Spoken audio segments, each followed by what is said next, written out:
Pagi.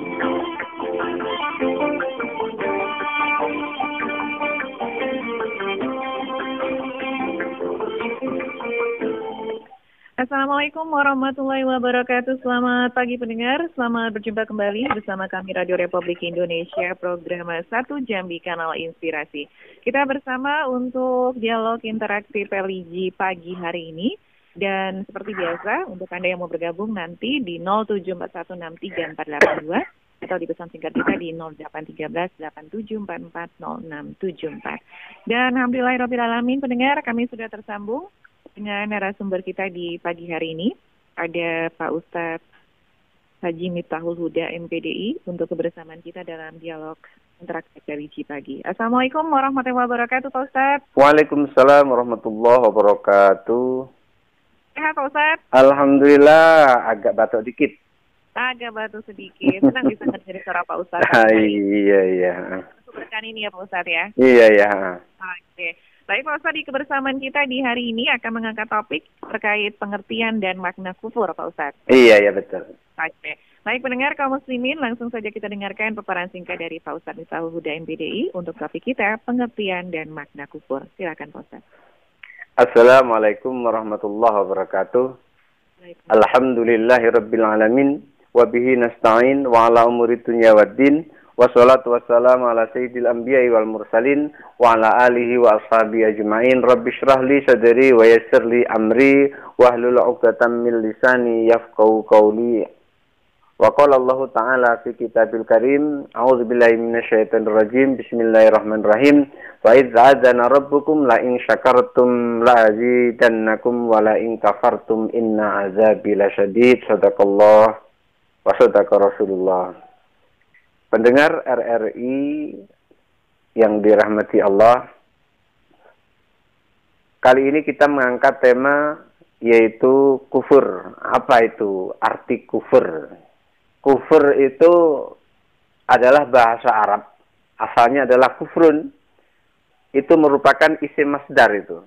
Dari kata-kata kafaro yakfuru kufron. Dari kata-kata isim masdar. Itu kalau dilihat dari segi ilmu syarafnya, tasrif istilahinya, itu kafaro yakfuru kufron. Wazannya adalah fa'ala yaf'ulu, kafaro yakfuru kufron. Dengan wazan itu fa'ala yaf'ulu, kafaro yakfuru. Kemudian kufrun atau kufur itu merupakan sigoh atau bentuk isim masdar. Isim masdar itu dalam bahasa kita itu namanya abstrak non. Kalau dalam bahasa Indonesia kalau nggak salah itu abstrak non. Artinya kata benda abstrak yang tidak bisa dilihat tapi bisa dirasakan. Nggak bisa dilihat tapi bisa dirasakan dalam bahasa kita. Dalam bahasa Inggrisnya barangkali disebut dengan gerund. Yaitu kata kerja yang ditambah dengan ing gitu. Nah, kufur itu memiliki arti ingkar. Jadi kafaro yakfuru artinya ingkar. Dalam sebuah ayat dikatakan innalladzina kafaru bi ayatina, sesungguhnya orang-orang yang ingkar dengan ayat-ayat kami. Artinya tidak mengakui itu adalah ayat-ayat Allah, tidak mengakui itu adalah tanda-tanda kekuasaan Allah.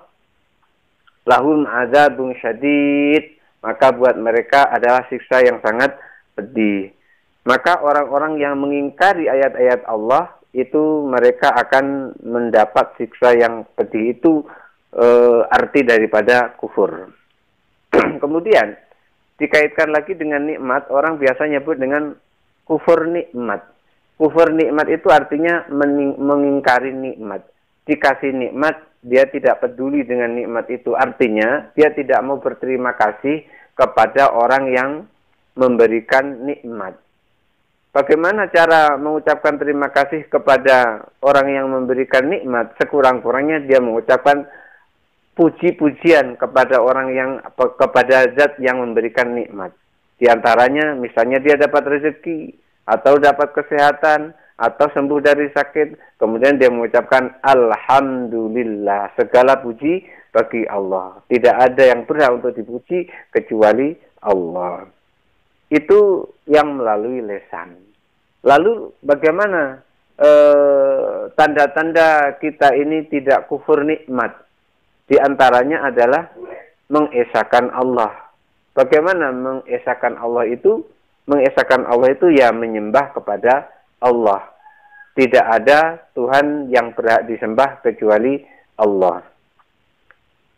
Nah, ketika kita mengatakan diri itu tidak kufur nikmat, tentu direalisasikan dengan kehidupan sehari-hari, biasanya adalah terus berbakti kepada Allah. Gimana caranya? Ya tentu yang biasa yaitu menjalankan sholat 5 waktu. Menjalankan sholat 5 waktu itu bisa merupakan kesyukuran kita kepada Allah Subhanahu wa Ta'ala. Nah, orang yang menjalankan sholat 5 waktu karena Allah, maka di situ tidak dikatakan orang itu kufur. Kufur nikmat. Dikasih nikmat, kemudian dia menjalankan nikmat itu. Misalnya lagi, dikasih rezeki, dikasih duit banyak. Misalnya duitnya itu sampai 100 juta dikasih oleh Allah duit seperti itu. Baik itu ngasihnya secara berangsur-angsur maupun dadakan. Kemudian terus bersyukur kepada Allah. Bagaimana bersyukurnya? Keluarkan zakatnya. Mengeluarkan zakat itu termasuk dari syukur, lawan dari kufur nikmat. Tetapi ketika dikasih uang, kemudian dikasih harta, kemudian dikasih yang lain-lain, tetapi dia tidak mau mengeluarkan hak orang lain, di situ dikatakan dengan kufur nikmat. Jadi kufur itu, kufrun atau kufur, itu adalah merupakan isim masdar dalam bahasa Arabnya, keren dalam bahasa Inggrisnya, abstrak itu dalam kata benda abstrak itu dalam bahasa Indonesianya, artinya keingkaran. Jadi keingkaran atau mengingkari. Maka orang yang mengingkari nikmat itu termasuk orang yang celaka. Untuk itu kita harus berhati-hati, jangan sampai kita dikatakan oleh Allah sebagai orang yang orang yang kufur nikmat. Ketika kita tidak dikatakan oleh Allah sebagai orang yang kufur nikmat, maka kita akan ditambahi nikmatnya oleh Allah Subhanahu wa Ta'ala. Sebagaimana surah Ibrahim ayat 7, la in syakartum la azidannakum wa la in kafartum inna azabi lasyadid. Bila kamu bersyukur, niscaya aku tambah nikmat itu padamu. Bila kamu ingkar, sesungguhnya siksaku amat pedih. Saya kembalikan lagi kepada Mbak Nana. Baik, terima kasih untuk Pak Ustadz pengantarnya, walaupun singkat ya, mudah-mudahan ini bermanfaat. Dan Pak Ustadz sudah di kami persilakan untuk Anda yang mau bergabung di layanan telepon di 074163482 atau di 0813-8744-0674 untuk kebersamaan kita berdialog langsung bersama narasumber kita ada Pak Ustadz Miftahul Huda MPDI. Untuk topik kita yaitu pengertian dan makna kufur. Nah Pak Ustadz, bagaimana kita menjauhi kekufuran dan juga kesyirikan dan mati sebagai muslim Pak Ustadz? Untuk menjauhi kekufuran, tentu biasanya Allah akan tegur itu biasanya. Biasanya Allah akan tegur. Kalau Allah masih sayang sama kita. Tetapi kalau Allah tidak sayang sama kita, itu sudah dilepaskan gitu saja. Misalnya begini, ketika orang kufur terhadap zakat, artinya dikasih duit, kemudian tidak mau mengeluarkan zakatnya, maka duitnya itu menjadi tidak berkah. Kemudian seberapa dapat habis, Kemudian itu masih juga belum sadar, maka nanti Allah akan timpakan dia penyakit. Begitu dia timpakan penyakit, baru dia sadar. Itu bukti bahwa Allah itu sayang sama kita. Allah mengingatkan kita itu bukan ditegur, cepat keluarkan zakat, bukan begitu. Karena kita ini bukan nabi, jadi nggak bisa langsung ngomong dengan Allah. Allah mengingatkan kita itu dengan tanda-tanda. Maka tanda-tanda yang terjadi kepada kita itu sebetulnya adalah peringatan Allah. Maka Ibnu Athail As-Sakandari itu mengingatkan kepada kita di dalam kitab Al-Hikamnya, di dalam kitab itu kira-kira dikatakan seperti ini. jadilah kamu seorang laki-laki yang pintar, jangan kamu jadi jangan kamu jadi anjing yang bodoh. Bahasa kita ini seperti itu. Apa maksudnya jadilah laki-laki yang pintar, jangan jadi anjing yang bodoh? Beliau menggambarkan seperti ini. Ketika anjing itu dilempar kerikil atau dilempar tulang, maka anjing itu akan ngejar tulang itu. Begitu tulang dilempar, anjing mengejar tulang tersebut. Karena dia tidak menyangka, tidak tahu kalau tulang lempar atau kerikil dilempar, itu sesungguhnya ada yang lempar. Dia tidak tahu itu. Yang dia tahu adalah lemparannya itu. Maka dikejarnya. Tetapi kalau laki-laki yang pintar, ketika dilempar oleh gadis manis, oleh gadis cantik, dilempar dengan kerikil, kletak. Nah, kira-kira ketemu jidatnya. Kira-kira laki-laki itu ngejar kerikilnya atau ngejar yang lempar tuh? Ya tentu dia akan ngejar yang lempar, bukan ngejar yang dilempar itu. Kalau ada laki-laki dilempar kerikil, tak, kemudian terus dia kejar kerikil itu, laki-laki itu sama dengan anjing itu. Jadi nggak pintar dia. Maksudnya si gadis manis melempar tadi, dia pengen kenal, pengen dekat. Begitu dilempar, kemudian didekati yang lempar. Mau apa? Ngelempar-ngelempar. Kenalan yuk. Nah, kan begitu. Nah, jadi Ibnu Athaillah As-Sakandari itu menggambarkan jadilah laki-laki yang pintar, jangan jadi anjing yang bodoh. Artinya apa? Ketika kita ini sudah terlalu jauh atau mulai melangkah jauh dari nikmat yang Allah berikan, kita ini diingatkan oleh Allah, mungkin dengan musibah, mungkin dengan sakit, mungkin dengan perkara, mungkin dengan macam-macam permasalahan di situ. Saya pernah melihat ada seseorang, tidak perlu saya sebut namanya, ini adalah kode etik jurnalistik, kata orang begitu, jadi jangan disebut namanya. Orang itu melangkahnya terlalu jauh dan sudah semena-mena. Seakan-akan kalau diperhatikan tuh akhirnya dia kufur nikmat. Apa yang terjadi? Yang terjadi Allah ingatkan. Bagaimana caranya Allah ingatkan? Allah plesetkan dia. Gimana cara melesetkan? Tangannya dipelesetkan. Dengan apa? Dengan pena dipelesetkan. Gimana caranya? Caranya penanya itu meleset pada tanda tangan yang berujung masuk ke buih. Selama di buih dia merenung, sering kalau malam-malam jam 2:30 itu ngebel saya, kemudian di situ minta nasihat, kemudian saya nasihati, akhirnya sekarang pun sudah terbebas dari buih itu. Di situ kemudian beliau terus hati-hati terus. Karena hati-hati itu artinya dia adalah menjadi orang yang bukan kufur nikmat lagi. Nah, jadi untuk menghindari kufur nikmat itu diantaranya adalah mengingat apa yang Allah berikan kepada kita. Dan itu tadi caranya kita supaya tidak kufur nikmat itu menjalankan apa yang Allah berikan kepada kita. Dikasih harta, ya kalau sudah sampai waktunya haul dan nisabnya, artinya ukuran zakatnya sudah cukup, lama zakatnya sudah cukup, maka itu terus disalurkan atau diberikan kepada orang yang berhak. Ada juga dia sudah melampaui batas, dia sudah tidak lagi mensyukuri nikmat Allah dan bahkan dia menyamai Allah. Yang seperti itu biasanya tidak ditegur oleh Allah, dibiarkan saja di situ. Siapa contohnya? Fir'aun. Fir'aun itu kan kufur nikmat itu. Dikasih kekuasaan malah menyatakan diri sebagai Tuhan. Sama dengan Raja Namrud. Dikasih kekuasaan malah menyamai Tuhan. Sehingga dalam surah Al-Baqarah ayat 258 ayat 258 itu dikatakan alam tara ilal ladzi haja Ibrahim fi rabbih an atahullahul mulk id qala rabbiyal ladzi yuhyi wa yumit qala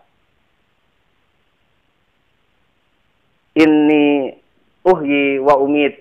Itu di dalam ayat tersebut itu menceritakan tentang Nabi Ibrahim alaihissalam ketika berbincang-bincang atau berbicara dengan Raja Namrud, di mana Nabi Ibrahim alaihissalam ketika dia berbincang-bincang atau berbicara dengan Raja Namrud itu, di situ Nabi Ibrahim mengatakan bahwa Allah adalah zat yang maha menghidupkan dan yang maha mematikan.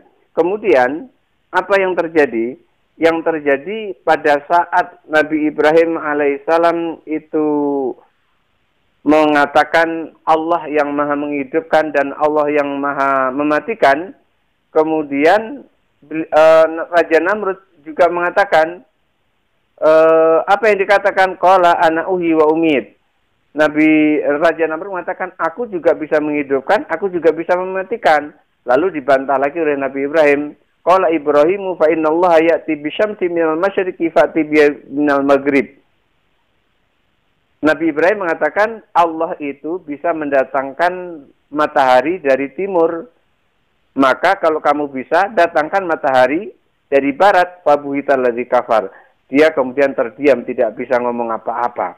Nah, orang-orang yang sangat keterlaluan seperti itu, seperti Raja Namrud, puncaknya adalah Fir'aun, maka yang seperti itu Allah tidak menegur dia, tidak memberikan dia sakit, terus dia kasih nikmat, terus dikasih nikmat, apa yang dimaui didapat terus. Akhirnya apa? Ujung-ujungnya ditenggelamkan di laut, dimatikan oleh Allah. Nah, pada saat itu sudah yugargir, nyawa sudah di tenggorokan, baru dia menyadari bahwasanya Tuhannya Nabi Musa alaihissalam itu benar.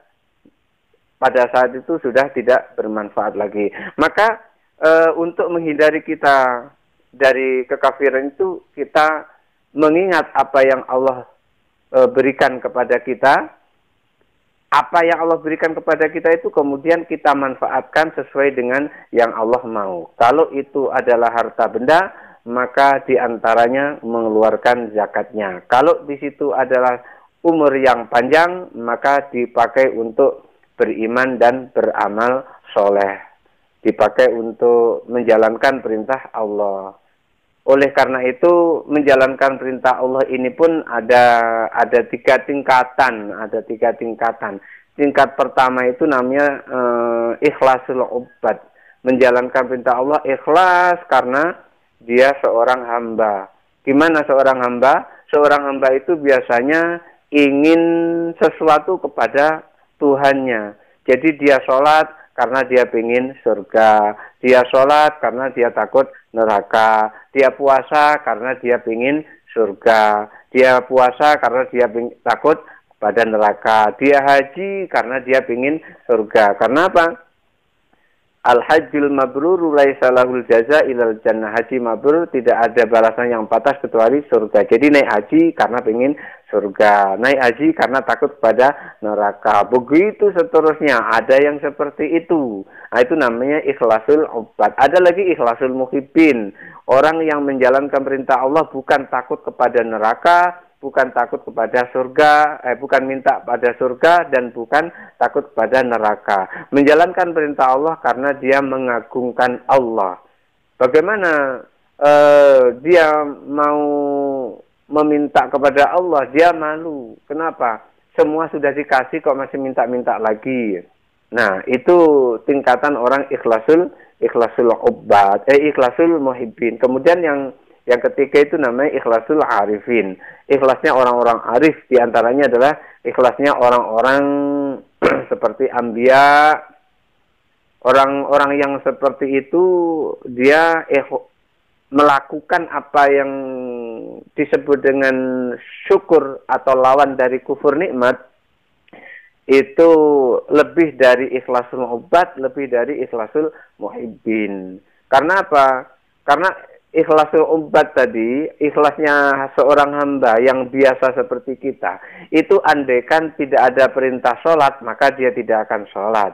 Andaikan tidak ada perintah haji, dia tidak akan haji. Andaikan tidak ada perintah zakat, maka dia tidak akan mengeluarkan zakat.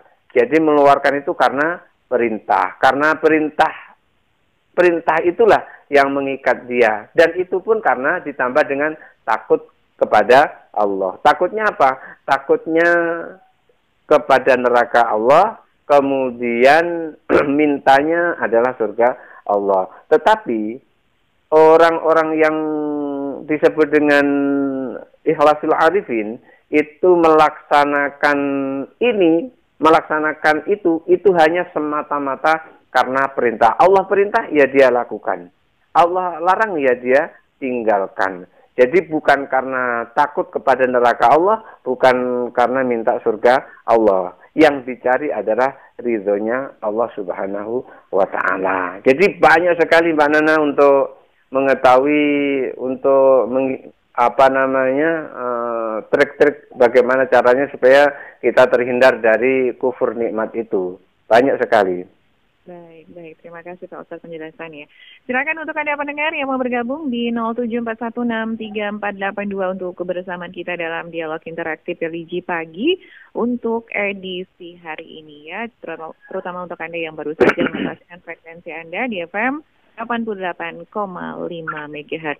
Kita bersama untuk dialog hari ini bersama narasumber kita ada Pak Ustadz Miftahul Huda MPDI untuk topik kita pengertian dan makna kufur. Nah Pak Ustadz, mau ditanyakan lagi nih Pak Ustadz, apakah wajib taubat bagi orang yang mengucapkan kalimat kufur ini karena terpaksa nih Pak Ustadz? Oh gitu, karena terpaksa. Orang yang mengucapkan kufur karena terpaksa, maka ucapan kufurnya batal. Artinya apa? Ketika contoh gini, begitu perang dia ketangkap oleh pasukan musuh, kemudian dia dipaksa untuk kafir. Artinya kufur ini di sini kufur tentang agama. Artinya dia dipaksa untuk murtad, keluar dari agama. Kemudian pada saat itu menyelamatkan nyawa kan itu lebih utama, lebih baik menyelamatkan nyawa itu. Maka pada saat itu dia dipaksa, begitu dipaksa, dia pun ngikut paksaannya itu. Tetapi itu saya yakin karena dipaksa itu hanya lesannya saja yang mengatakan bahwasanya ada Tuhan selain Allah, misalnya begitu. Itu hanya lesannya saja itu yang mengucapkan seperti itu. Tapi hatinya tidak. Karena hati itu tidak ada yang tahu kecuali Allah. Maka pada saat itu, maqasidul lafzi ala niyatil lafid. Itu kaidah usuliyahnya. Tujuan kalimat itu tergantung orang yang mengucapkannya.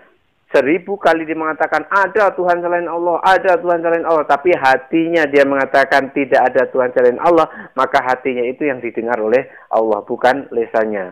Jadi orang yang dipaksa kufur atau dipaksa menjadi murtad itu tidak akan berlaku paksaannya itu, walaupun dia melakukan kemurtatan seperti itu, tetapi itu hanya untuk menyelamatkan diri, menyelamatkan nyawanya, karena melindungi nyawa itu hukumnya wajib, menyelamatkan nyawa itu hukumnya wajib. Maka di situ tidak apa-apa. Dan ketika dia mau bertobat, ya boleh saja bertobat, tidak apa-apa, karena setiap manusia punya kesalahan. Jadi bertobatnya adalah bertobat dari segala kesalahan, bukan hanya satu masalah kufur itu tadi, karena sesungguhnya dia tidak kufur, karena dipaksa untuk kufur saja maka dia kufur. Maka orang yang seperti itu yang lazim dia lakukan, nanti ketika dia sudah selamat ya dia tinggalkan, otomatis dia menghirup udara segar, istilahnya begitu, dan ucapan kufurnya itu tidak berlaku. Kenapa? Karena tidak ditetapkan di dalam hati. Maka orang yang masuk Islam itu, artinya orang yang masuk Islam kemudian menjadi orang beriman, maka dikatakan iman itu iqrarun fil qalbi, iqrarun bil lisan, iqrarun bil af'al, kan gitu kan. Nah, jadi iman itu adalah ditetapkan di dalam hati, ditancapkan di dalam hati, hatinya mengakui, kemudian diucapkan dalam lisan, kemudian dilakukan dalam perbuatan. Kalau tiga-tiganya ini dilakukan, sah. Dipaksa kufur, kemudian ditetapkan di dalam hati, hatinya betul-betul mengikuti kekufuran itu, kemudian mulutnya mengikuti kekufuran itu, terus perbuatannya mengikuti kekufuran itu, maka sah kufur dia. Tetapi ketika dia dipaksa kufur, mulutnya mengatakan kekufuran, perbuatannya mengatakan kekufuran, tapi hatinya tidak mengatakan kekufuran, hatinya menolak kekufuran, maka kekufurannya itu tidak sah. Sebagaimana orang yang beriman, ketika hatinya mengingkari, mulutnya mengatakan beriman, perbuatannya mengatakan beriman, maka tidak sah imannya. Kalau tiga ini tidak dilaksanakan. Dia sholatlah dia. Kemudian di mulutnya mengatakan asyhadu an la ilaha illallah wa asyhadu anna muhammadar rasulullah. Di mulutnya dia mengatakan seperti itu. Tapi hatinya dia tidak melakukan seperti itu. Artinya ketika diadu hatinya dengan lisannya itu sangat bertentangan, tidak seiring. Ketika antara hati dan lisannya seiring, itulah disebut dengan sejalan, itulah disebut dengan iman. Begitu juga kafir, ketika hatinya bertentangan dengan apa yang dilakukan oleh mulutnya, apa yang diucapkan oleh mulutnya, maka orang yang seperti itu kafirnya batal, tidak sukses kafirnya. Kenapa? Karena hatinya tidak sesuai dengan lisannya. Oke, baik, Ustaz. Nah, kalau ancaman atau siksaan-siksaan bagi orang-orang yang mengkufuri nikmat Allah Subhanahu wa taala ini apa saja nih, Pak Ustaz? Ancaman-ancaman orang yang mengkufuri nikmat Allah itu banyak sekali. Banyak sekali. Di antaranya di dalam surah At-Taubah itu kufur nikmat yang berupa rezeki, berupa rezeki. Itu diantaranya sayat nizuna, akan dijadikan bara api setrikaan nanti. Orang yang dikasih walladzina yaknizuna dzahaba wal fiddata wa la yunfikuna fi sabilillahi fabashshirhum bi'adzabin alim. Orang-orang yang suka menimbun-nimbun hartanya, menimbun emas, menimbun perak, menimbun rupiah sampai bermiliar-miliar tetapi tidak mau mengeluarkan zakatnya, maka Allah sampaikan fabashshirhum, beri kabar gembira mereka. Ini ingat Mbak Nana, Allah nyampaikan beri kabar gembira mereka. Apa kabar gembiranya? Bi'adzabin alim, dengan siksa yang sangat pedih. Itu kan sudah kadung gedeknya Allah, kira-kira begitu. Kabar gembira tapi dengan siksa yang sangat pedih. Itu artinya termasuk dari ngelulu, kata orang Jawa itu, ngelulu. Kabar gembira tapi kok siksa yang sangat pedih gitu. Artinya Allah sangat murka kepada orang yang seperti itu. Jadi nanti apa yang dikumpul-kumpulkan itu nanti akan diubah menjadi bara setrika, bara api yang untuk menserika punggungnya, menserika perutnya, menserika jidatnya, meleleh, liyadzukul azab, agar mereka bisa merasakan siksanya Allah. Itu sekarang belum bisa merasakan, nanti di akhirat itu baru bisa merasakan. Masih banyak lagi diantaranya di dalam surah Al-Imran. Di dalam surah Al-Imran itu juga disebutkan bagaimana orang yang kufur dengan yang Allah turunkan berupa kitab. Misalnya bismillahirrahmanirrahim. Allahu la ilaha illa huwal hayyul qayyum nazzala 'alaikal kitaba bil haqqi musaddiqan lima baina yadayhi wa anzala taurata wal injil min qablu hudal linnasi wa anzala al-furqan innal ladzina kafaru bi ayatillahi lahum adzabun syadid wallahu azizun dzuntiqam. Nah, intinya saya garis bawahi di sini, innal ladzina kafaru bi ayatillahi, sesungguhnya orang-orang yang mengingkari ayat-ayat Allah, lahum azabun syadid, mereka itu akan menerima siksa yang sangat pedih. Nah, intinya di situ siksa yang sangat pedih. Mereka orang-orang yang mengingkari apa? Mengingkari ayat-ayat Allah. Ayat-ayat Allah itu apa? Di antaranya adalah Al-Quran. Kalau di sini dikatakan sebelumnya adalah musaddiqan lima baina yadayhi wa anzalat taurata wal injil. Jadi Allah itu pernah menurunkan Taurat, Allah pernah menurunkan Injil. Dan juga Allah pernah menurunkan Al-Furqan, yaitu Al-Quran. Orang yang tidak percaya dengan adanya Taurat, orang yang tidak percaya dengan adanya Injil, orang yang percaya dengan adanya Zabur, orang yang tidak percaya dengan adanya Al-Quran, maka orang itu berarti dia telah mengingkari ayat-ayat Allah yang berupa ayat yang tertulis. Karena ayat Allah itu ada dua. Satu ayat yang tertulis, satu ayat yang tidak tertulis, yang disebut dengan ayat kauniyah. Maka ayat-ayat ini ketika dia ingkari, dia tidak yakin kepada Al-Quran, tidak yakin kepada Taurat yang diturunkan kepada Nabi Musa, Injil kepada Nabi Isa, dan Zabur, maka orang itu akan disiapkan oleh Allah siksa yang sangat pedih. Innal ladzina kafaru bi ayatillahi lahum adzabun syadid. Sesungguhnya orang-orang yang mengingkari ayat-ayat Allah, bagi mereka siksa yang sangat pedih. Nah, siksanya seperti apa? Nah, itu nanti bisa dicobalah nanti pada saatnya nanti. Untuk itu, kalau takut jangan dilakukan, kalau berani silahkan lakukan. Begitu Mbak Nana. Oke, baik, terima kasih. Pak Ustaz, mungkin ada yang mau disampaikan sebagai penutup jumpa kita dalam dialog interaktif religi pagi edisi hari ini. Silakan Pak Ustaz. Pendengar yang dirahmati Allah Subhanahu wa Ta'ala, kita ini adalah makhluk Allah yang bisanya cuma meminta. Setelah meminta baru kita menjalankan apa yang kita minta itu, karena kita meminta sesungguhnya untuk kita lakukan atau untuk kita manfaatkan. Untuk itu pada saat kita diberi oleh Allah Subhanahu wa Ta'ala, jangan sampai kita melalaikan, jangan sampai kita mengingkari. Dikasih harta, ya keluarkan sebagian hartanya agar Allah Subhanahu wa Ta'ala nanti akan sayang sama kita. Mengeluarkan sebagian harta itu bisa terang-terangan pun bisa sembunyi-sembunyi. Yang penting bisa menjaga dari riya. Riya itu apa? Pamer. Pamer itu apa? Supaya dipuji orang. Jangan kita melakukan sesuatu agar dipuji orang, atau dipuji siapa saja, atau dipuji oleh atasan. Jangan sampai seperti itu. Kenapa? Itu akan merusak amal ibadah kita. Kita memang boleh kita mengeluarkan sebagian harta kita itu terang-terangan. Intu betul sedekati fani immahi wa intufuha wa tu'tuhal fuqara'a fa huwa khairul lakum.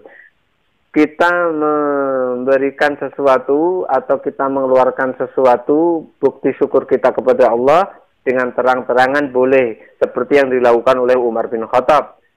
Umar bin Khattab menyampaikan kepada Rasulullah, "Ya Rasulullah, aku keluarkan separuh hartaku ini di jalan Allah." Lalu Rasulullah tanya kepada Umar bin Khattab, "Lalu untuk keluargamu apa?" "Untuk keluargaku jaminannya adalah separuh dari hartaku." Kemudian diam-diam Abu Bakar As-Siddiq, tidak diketahui oleh siapa-siapa kecuali Rasulullah, itu menginfakkannya diam-diam, dia tidak diketahui, jadi sembunyi-sembunyi menginfakkannya, lalu menyampaikan kepada Rasulullah, "Ya Rasulullah, aku infakkan seluruh hartaku." Abu Bakar As-Siddiq mengatakan begitu. Rasulullah bertanya, "Kok seluruh hartamu kau infakkan? Lalu untuk keluargamu apa?" "Jaminan keluargaku adalah janji Allah dan Rasulnya." Ternyata keimanan Umar bin Khattab dengan Abu Bakar As-Siddiq itu masih jauh lebih tinggi Abu Bakar As-Siddiq. Walaupun Umar bin Khattab tinggi, tetapi Abu Bakar As-Siddiq lebih tinggi lagi. Jadi di sini boleh kita mengeluarkan apa yang seharusnya kita keluarkan dari rezeki yang Allah berikan kepada kita. Itu bisa dengan terang-terangan, bisa juga dengan sembunyi-sembunyi. Yang penting dijaga dari satu kata, yaitu riya. Karena riya itu akan merusak segala-galanya. Mudah-mudahan Allah jauhkan kita dari kekufuran dan kita mudah tersentuh dengan syukur, artinya diberi oleh Allah, kemudian kita bersyukur, dikasih umur panjang kita bisa beribadah, dikasih rezeki yang banyak kita bisa mengeluarkan zakatnya, dikasih kita ilmu oleh Allah bisa menyampaikan kepada masyarakat, dan seterusnya dari nikmat Allah yang kita terima, kita gunakan sesuai dengan apa yang Allah perintahkan. Hadanallahu wa iyyakum ajma'in, wallahu muwaffiq ila aqwamit thoriq. Wassalamualaikum warahmatullahi wabarakatuh. Waalaikumsalam warahmatullahi wabarakatuh. Baik pendengar kaum muslimin, kebersamaan kita dalam dialog interaktif religi pagi untuk edisi hari ini bersama narasumber kita ada Pak Ustadz Miftahul Huda MPDI. Untuk topik kita pengertian dan makna kufur harus berakhir. Pak Ustadz, terima kasih untuk kebersamaannya. Sama-sama. Baik, akhirnya saya dan Pak Ustadz undur diri. Wassalamualaikum warahmatullahi wabarakatuh. Waalaikumsalam warahmatullahi wabarakatuh. Religi pagi.